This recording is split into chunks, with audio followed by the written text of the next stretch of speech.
बहुत समय पहले की बात है। किसी नगर में राजा वीर सिंह शासन करता था। राजा को धन दौलत की कोई कमी नहीं थी। खजाना स्वर्ण मुद्राओं से भरा पड़ा था। बहुत ही सुंदर और आलीशान महल था। परंतु यह सब होने के बावजूद भी राजा प्रसन्न नहीं था। उसने प्रसन्न रहने के लिए सुख सुविधा की तमाम चीजें जुटाईं। पुराने महल की जगह एक संगमरमर के पत्थरों से जड़ित महल बनवाया। महल में तमाम सुख सुविधाओं का प्रबंध किया। उसने पड़ोसी राज्य के राजकुमारी से विवाह भी रचाया। परंतु राजा वीर सिंह के मन को शांति नहीं मिली। वह हमेशा इसी सोच में डूबा रहता था कि क्या उपाय किया जाए जिससे कि उसे शांति और सुख मिल जाए। धीरे धीरे समय बीतता रहा। समय बीतने के साथ राजा वीर सिंह को सुखी रहने का कोई उपाय नजर नहीं आया। तो एक दिन उसने अपने दरबारियों को झिड़क दिया।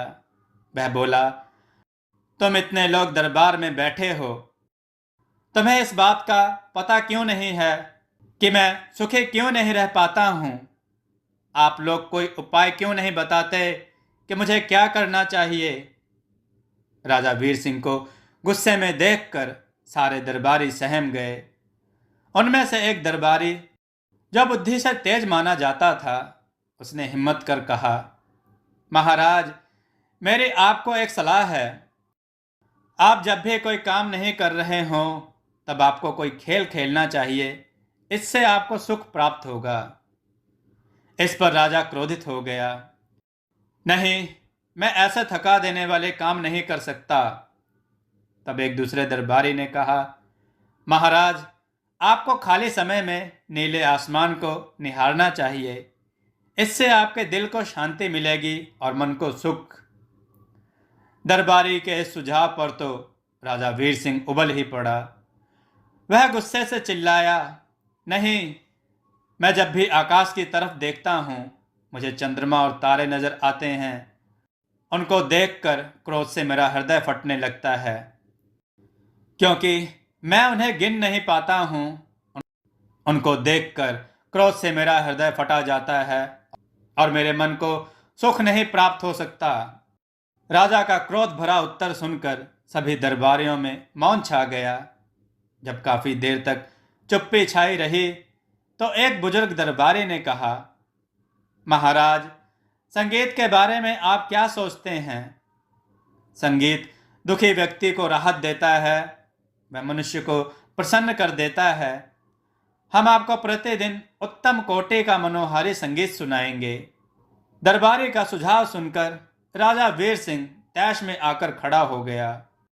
क्या तुम लोग मुझे दिन रात संगीत सुनाकर पागल करना चाहते हो? क्या एकदम मूर्खों जैसी बातें कर रहे हो? फिर राजा दरबार से उठकर अपने आराम कक्ष में चला गया। राजा वीर सिंह के दरबार से चले जाने के बाद अधिकतर दरबारी भी उठकर बाहर चले गए। परंतु विनय नामक एक दरबारी वहीं बैठा कुछ सोचता रहा।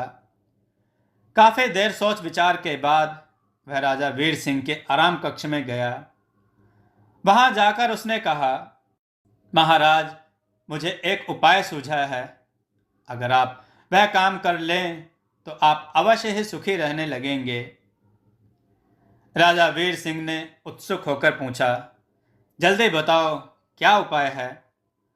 मैं किसी भी तरह सुखी रहना चाहता हूं, बताओ, जल्दी बताओ। बहुत ही सरल उपाय है महाराज। आप अपने राज्य में एक सुखी व्यक्ति की तलाश करवाकर उसकी कमीज उतरवाकर स्वयं पहन लें। इससे उस व्यक्ति का सारा सुख आप में प्रविष्ट हो जाएगा। उस दरबारी का यह उपाय राजा वीर सिंह को बहुत पसंद आया। उसने उसी समय सेनापति को आदेश देकर राज्य की हर दिशा में सुखी व्यक्ति की तलाश में सैनिकों को दौड़ा दिया। सैनिक कई दिनों तक ऐसे व्यक्ति को तलाशते रहे जो पूर्ण रूप से सुखी हो, परंतु उन्हें कामयाबी नहीं मिली। अंत में कई दिनों की खाक छानने के बाद एक छोटे से गांव में एक व्यक्ति मिला। वह एक छोटी सी टूटी हुई झोपड़ी के सामने बैठे मुस्कुराते हुए गाना गा रहा था। पूछने पर उसने सैनिकों को बताया कि वह दुनिया का सबसे सुखी व्यक्ति है। सैनिकों ने उसे साथ चलने और राजा को भी अपने सुख का राज बताने को कहा।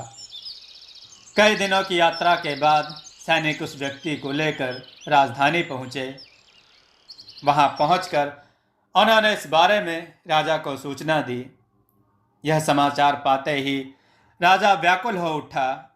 वह मन ही मन बहुत बुदबुदाया, अब मैं सबसे सुखी व्यक्ति बन जाऊंगा। उसने तुरंत सैनिकों को आदेश दिया कि वे उस व्यक्ति को अंदर ले आएं। राजा ने पहले ही अपनी कमीज उतार ली, जिससे वह उस व्यक्ति की कमीज को तुरंत पहन सके।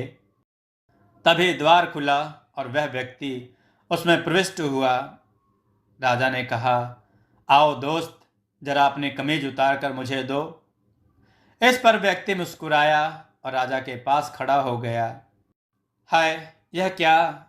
राजा ने उसे देखा तो वह आश्चर्य में पड़ गया। दुनिया के सबसे सुखी व्यक्ति के तन पर कोई कमीज ही नहीं थी। वह निहायत गरीब और अभाव में भी खुश था। अब राजा की समझ में आ गया था कि सुखी होने के लिए धन दौलत और वैभव की जरूरत नहीं। दोस्तों, आपको यह कथा कैसी लगी? अपने विचार और सुझाव कमेंट में जरूर दें। हमारी कथाओं को लाइक करें, हमारे चैनल को सब्सक्राइब करना न भूलें। हमारी कथाओं को शेयर जरूर करें, जिससे लोगों को अच्छा ज्ञान प्राप्त हो। जय श्री राम भक्तों।